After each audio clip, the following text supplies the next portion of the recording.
जय भीम दोस्तों।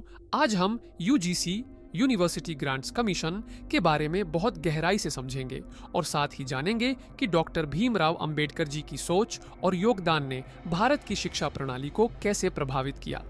आज हम एक बहुत ही महत्वपूर्ण और गहराई से समझने वाला विषय यूजीसी यानी यूनिवर्सिटी ग्रांट्स कमीशन के बारे में बात करने वाले हैं।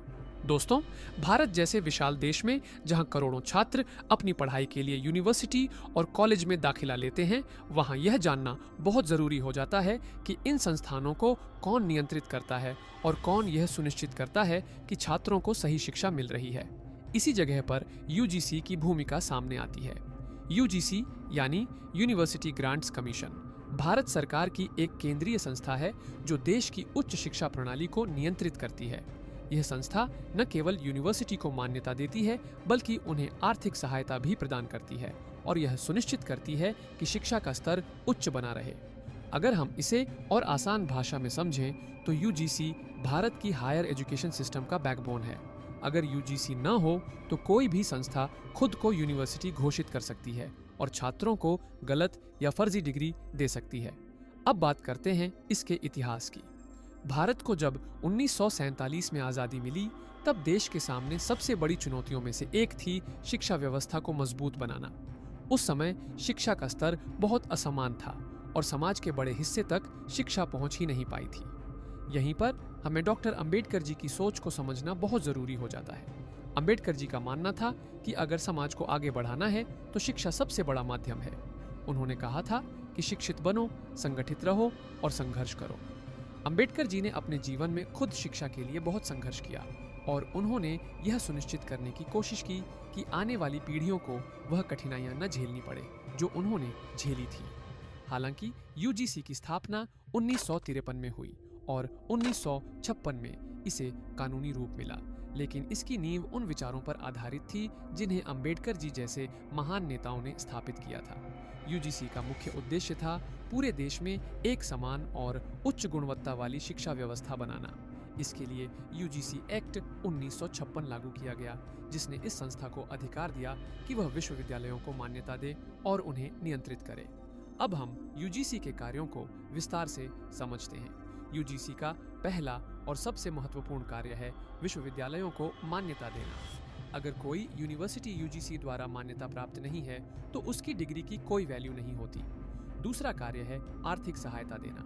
यूजीसी विश्वविद्यालयों और कॉलेजों को फंड प्रदान करता है ताकि वे अपनी सुविधाओं को बेहतर बना सकें और छात्रों को अच्छी शिक्षा दे सकें। तीसरा कार्य है शिक्षा की गुणवत्ता को बनाए रखना। यूजीसी समय समय पर नियम और दिशा निर्देश जारी करता है और यह सुनिश्चित करता है कि सभी संस्थान उन नियमों का पालन करें। यहाँ पर फिर से डॉक्टर भीमराव अंबेडकर जी की सोच को समझना जरूरी है। अंबेडकर जी का मानना था कि शिक्षा केवल अमीरों तक सीमित नहीं रहनी चाहिए बल्कि समाज के हर वर्ग तक पहुंचनी चाहिए।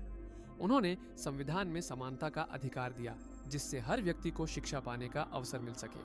आज यूजीसी इसी सिद्धांत को आगे बढ़ाता है और यह सुनिश्चित करता है कि देश के हर कोने में शिक्षा की पहुंच हो।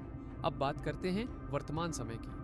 आज के समय में यूजीसी में कई बड़े बदलाव हो रहे हैं। नई शिक्षा नीति 2020 के तहत शिक्षा प्रणाली को आधुनिक बनाने की कोशिश की जा रही है।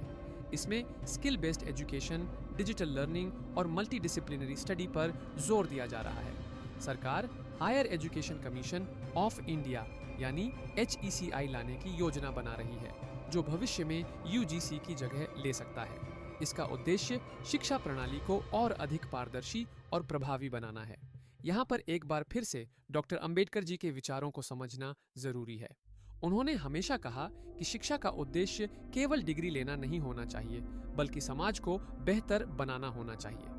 आज जब हम नई शिक्षा नीति की बात करते हैं तो उसमें भी यही सोच दिखाई देती है कि छात्रों को केवल किताबों तक सीमित न रखकर उन्हें व्यावहारिक ज्ञान दिया जाए।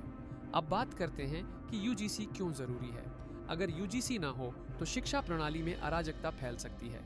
कोई भी संस्था फर्जी यूनिवर्सिटी खोल सकती है और छात्रों को गलत डिग्री दे सकती है।